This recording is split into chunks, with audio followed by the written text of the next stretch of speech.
آج بہت سارے لوگ جو کہہ رہے ہیں ایران کی جنگ اسرائیل کے ساتھ آپریشن رائزنگ لائن حملہ اسرائیل نے کیا ہے، حملہ امریکہ نے کیا ہے۔ اس نے قطر کے اوپر میزائل پھینک دیا، اس نے کویت کے اوپر میزائل پھینک دیا، اس نے سعودی عرب ریاض کے اوپر میزائل پھینک دیا۔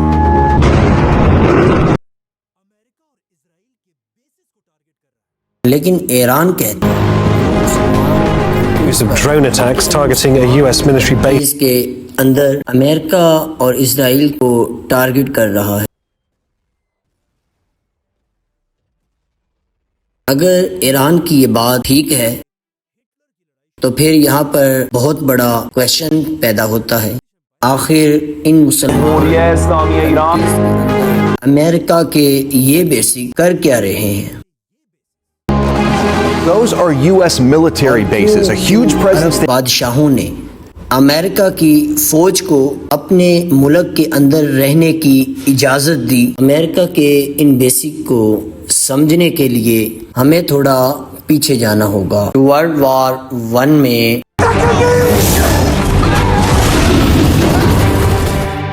وار ون میں مسلمانوں کی طرف سے ان کی آخری سپر پاور بہت ہی بہادری سے عثمانیہ خلافت،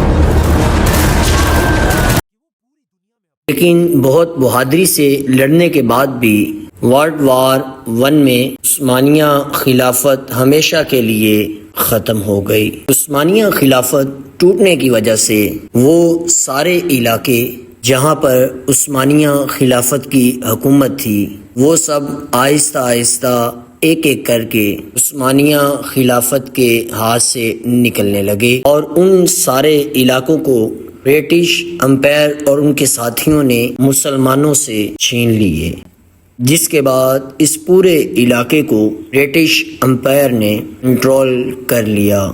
لیکن برٹش امپائر کو پہلے دن سے اچھی طرح پتا تھا کہ عرب کے عام مسلمان کبھی بھی کسی انگریز کو اپنا لیڈر نہیں مانیں گے، اسی لیے ان برٹش امپائر نے ان عرب کنٹریز کو اپنے کنٹرول میں رکھنے کے لیے بہت ہی زبردست اور سیکرٹ امپائر بنایا۔ برٹش امپائر نے عرب کے بادشاہوں سے کہا کہ آپ ہی ان سارے علاقوں کے بادشاہ رہیں گے، یہاں کے مسلمانوں کے سارے فیصلے آپ کریں گے، یہاں کی سڑکیں، برجز اور بلڈنگ آپ ہی بنائیں گے تاکہ عرب کے لوگ آپ ہی کو اپنا اصل بادشاہ سمجھیں۔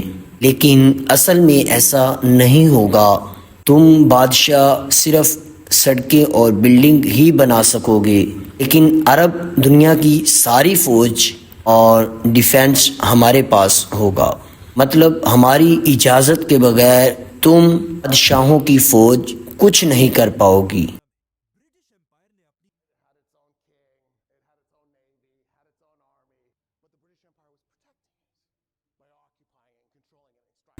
جس کے بعد پہلی بار پوری عرب دنیا میں برٹش امپائر نے اپنی فوج کے بیسس بنائے، اور ہسٹری میں پہلی بار انگریزوں کی فوج آ کر پوری عرب دنیا میں مل گئی۔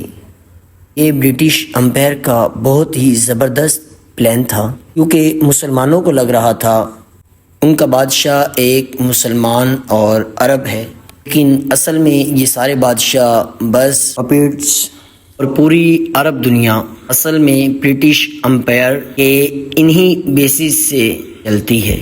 آنے والے کئی سالوں تک دنیا اسی طرح چلتی رہے گی، لیکن آخر دنیا میں ایک ایسا واقعہ ہوا جس سے برٹش امپائر آہستہ آہستہ ٹوٹنے لگی۔ ورلڈ وار ٹو میں برٹش جرمنی کے ہٹلر کی لڑائی شروع ہوئی۔ یہ جنگ برٹش امپائر جیت تو گیا، لیکن اس جنگ میں برٹش امپائر کا اتنا نقصان ہوا کہ آہستہ آہستہ برٹش امپائر ٹوٹنے لگا۔ برٹش امپائر کے پاس اتنا پیسہ تھا ہی نہیں کہ وہ اپنی فوج کے بیسز کو پوری دنیا میں مینیج کر پائے۔ اسی لیے آنے والے کئی سالوں میں برٹش امپائر آہستہ آہستہ اپنی فوجیں مسلمانوں کے ملکوں سے نکالنے لگے، اور آخر کچھ ہی سالوں میں پوری عرب دنیا برٹش امپائر کی فوج سے خالی ہو گئی۔ ورلڈ وار 2 کے بعد برٹش امپائر تو تباہ ہو چکا، لیکن برٹش امپائر کے بعد اب دنیا میں ایک نئی سپر پاور آ چکی ہے، امریکہ۔ اسی لیے ورلڈ وار 2 ختم ہونے سے پہلے عرب بادشاہ اب برٹش امپائر کو چھوڑ کر امریکہ کے ساتھ میٹنگ کرنا شروع کر چکے تھے۔ اسی لیے برٹش امپائر کے ٹوٹتے ہی اب برٹش امپائر کی جگہ امریکہ کی فوج آ کر عرب ملکوں میں اپنے بیسز بنانے لگی، لیکن یہ بیسز بہت ہی چھوٹے چھوٹے تھے اور صرف عرب کے آئل کی حفاظت کے لیے تھے۔ لیکن پہلے ہی دن سے امریکہ بالکل برٹش امپائر کی طرح عرب ملکوں میں اپنے بڑے بڑے بیسز بنانا چاہتا تھا، اور امریکہ چاہتا تھا جس طرح اس سے پہلے برٹش امپائر اپنے ان بیسز سے عرب کے ان بادشاہوں کو اپنے کنٹرول میں رکھتا تھا، اب اسی طرح امریکہ اپنے بڑے بڑے بیسز بنا کر ان بادشاہوں کو اپنے کنٹرول میں رکھنا چاہتا تھا۔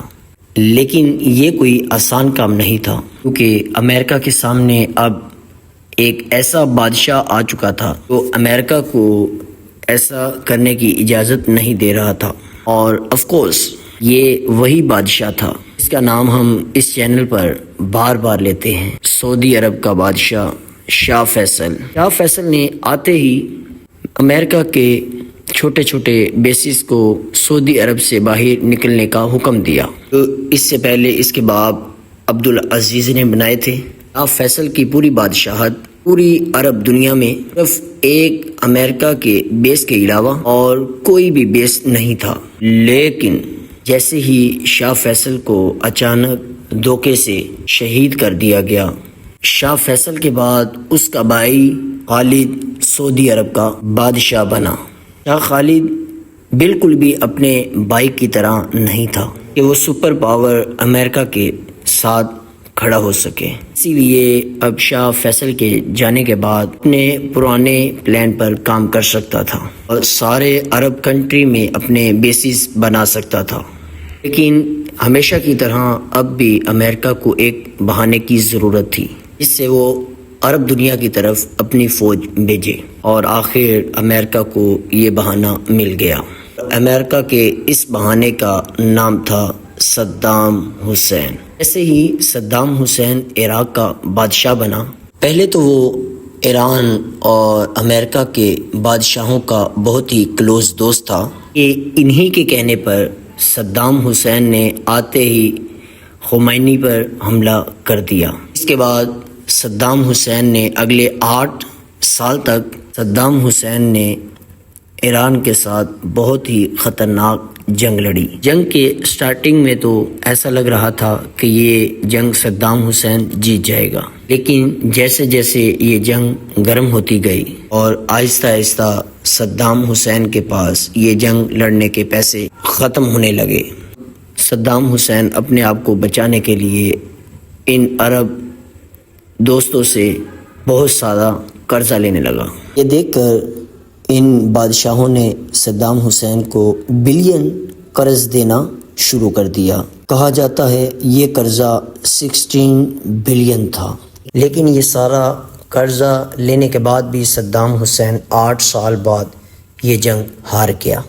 جنگ ختم ہونے کے بعد عرب بادشاہوں نے کہا کہ اچھے بچوں کی طرح اب ہمارا قرضہ واپس کرو، لیکن یہ سن کر صدام حسین نے ان بادشاہوں کو کہا کہ کون سے پیسے، کیونکہ یہ جنگ تو میں نے تم لوگوں کے کہنے پر ہی لڑی تھی، اب تم لوگ مجھ سے قرضہ واپس مانگ رہے ہو۔ کلیئرلی ان بادشاہوں کو صدام حسین نے بتا دیا کہ میں تم لوگوں کو 1 روپیہ بھی واپس نہیں کروں گا، اور یہاں سے عرب بادشاہوں اور صدام حسین کی دشمنی شروع ہوئی۔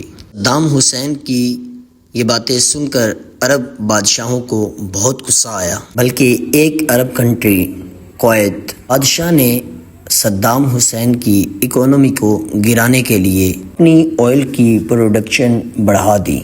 پوری دنیا میں زبردستی آئل کی قیمتیں گرانے لگا. اس سے آف کورس صدام حسین کی اکانومی تیزی سے گرنے لگی. یہ دیکھ کر یہ وہ صدام حسین جو کسی دور میں ان بادشاہوں کا بہت ہی اچھا دوست تھا، اب ان بادشاہوں سے نفرت کرنے لگا. آخر صدام حسین نے فیصلہ کیا یہ کویت کے بادشاہ کو سبق سکھانے کے لیے پورے کویت پر حملہ کرے گا. ان حملہ کرنے سے پہلے صدام حسین کو صرف ایک چیز کا ڈر تھا اور وہ تھا سپر پاور امریکہ. صدام حسین کو ڈر تھا کہ کہیں ایسا نہ ہو جیسے ہی وہ کویت پر حملہ کرے اور کویت کو بچانے کے لیے امریکہ سامنے آئے اور الٹا صدام پر ہی حملہ کر دے. اسی لیے حملے سے پہلے صدام حسین عراق میں امریکہ کے ایمبیسڈر کے ساتھ میٹنگ کرنے لگا. امریکہ کے ایمبیسڈر کو کلیئرلی بتایا کہ میں کچھ ہی دنوں میں قطر پر حملہ کرنے والا ہوں. اس پر امریکہ کے ایمبیسڈر نے جواب دیا کہ یہ آپ عرب بادشاہوں کا آپس کا مسئلہ ہے، اور امریکہ نے بھی کلیئرلی بتایا کہ اگر صدام حسین قطر پر حملہ کرے گا اور ہم صدام کو نہیں روکیں گے اور ہمارا اس جنگ سے کوئی تعلق نہیں ہوگا. اب جب امریکہ سے صدام حسین کو اجازت مل چکی تھی، صدام نے اپنی پوری فوج کو جنگ کے لیے ریڈی ہونے کا حکم دیا. آج سے 30 سال پہلے رات کے اندھیرے میں صدام نے اپنی پوری طاقت کے ساتھ کویت پر حملہ کر دیا. عراق کی پوری فوج کویت کے اندر گھس گئی. کویت عراق کے پاس ایک چھوٹا سا ملک ہے جس کے پاس اپنی بھی کوئی فوج زیادہ تھی بھی نہیں. اسی لیے صدام حسین نے صرف 2 دن کے اندر اندر پورا کویت فتح کر لیا، اور کویت کو فتح کرتے ہی صدام حسین کے پاس پورے کویت کے آئل کا کنٹرول بھی آیا.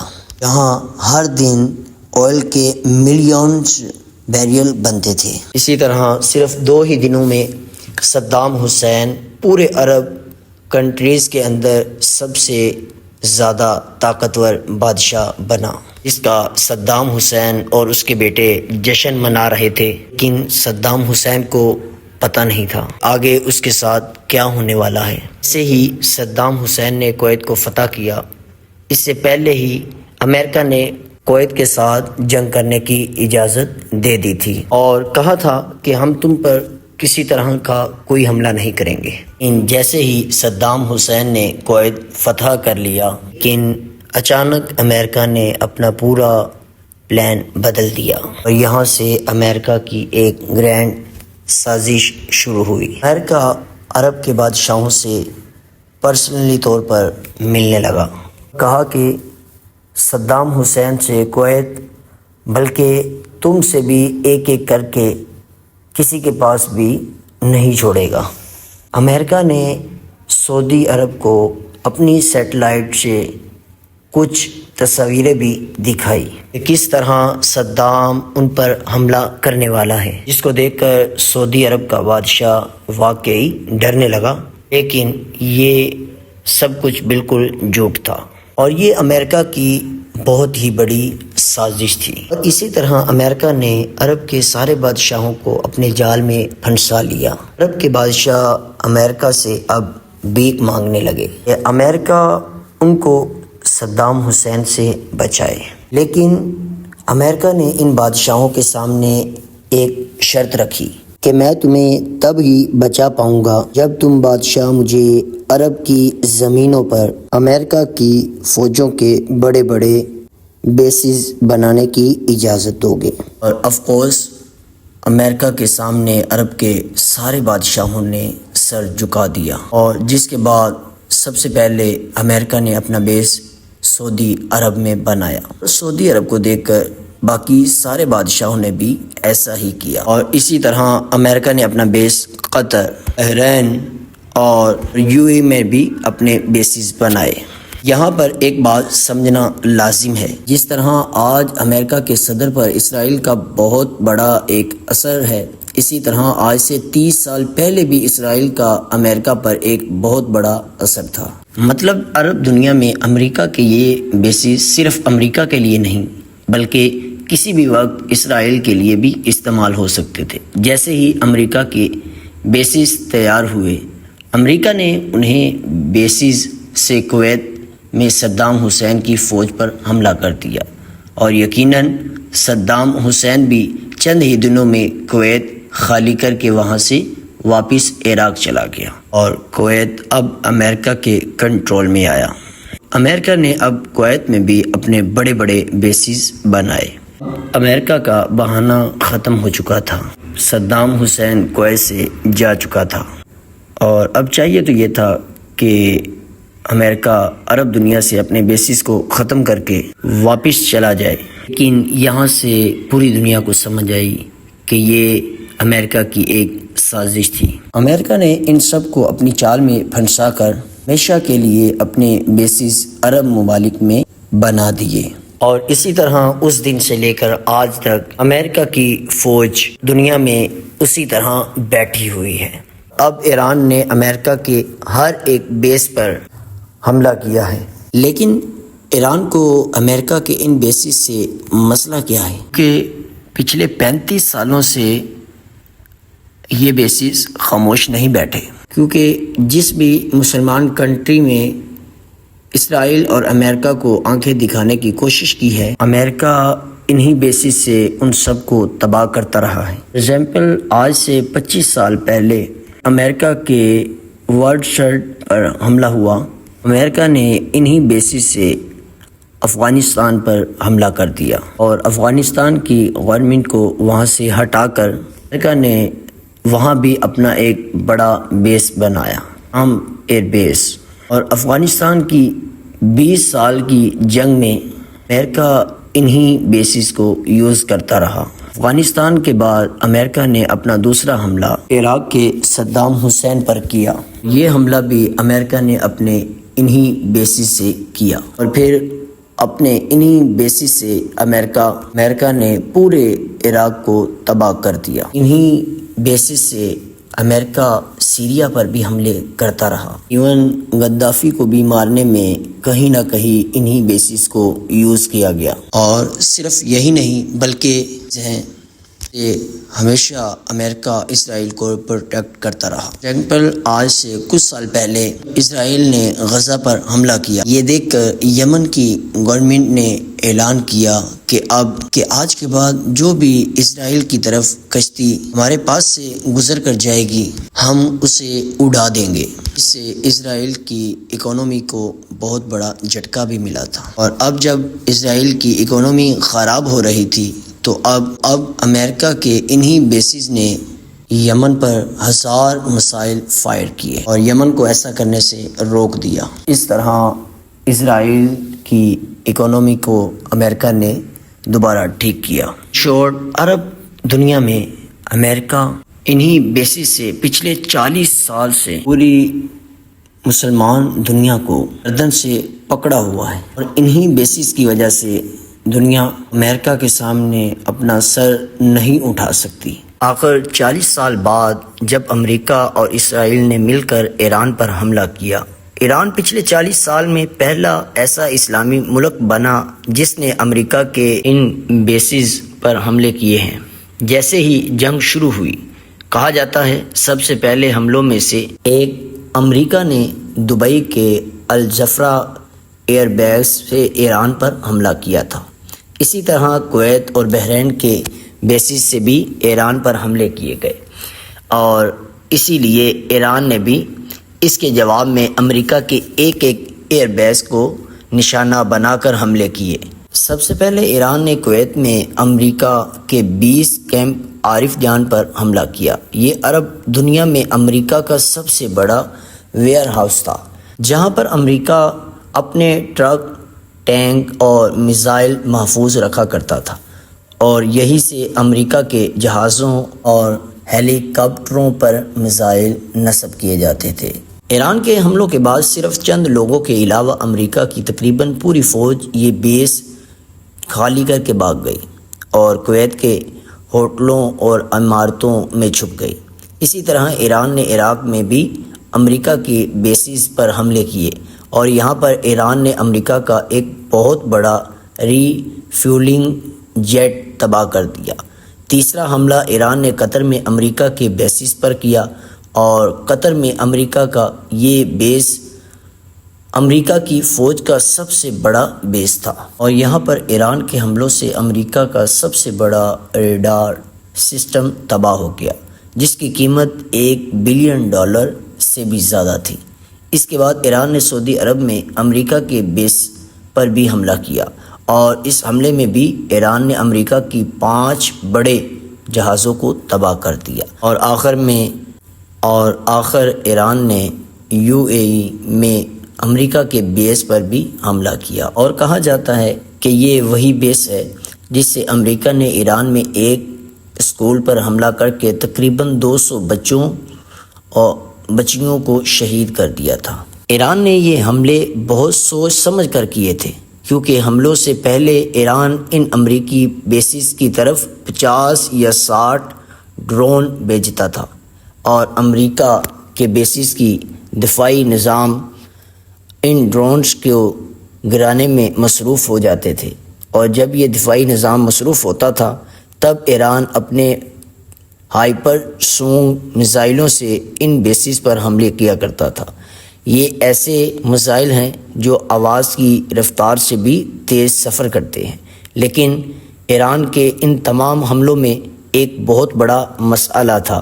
یہ سارے میزائل اور ڈرون صرف امریکہ کے بیسز پر نہیں لگے، بلکہ عرب ممالک کی بعض عمارتوں اور ہوٹلوں پر بھی گرے، جن میں بعد کے لیے تو ایران کے صدر نے معافی بھی مانگی، لیکن باقیوں کے لیے ایران نے Israel wants to hurt Iran سوال یہ and Qatar and UAE and Saudi and Bahrain and Oman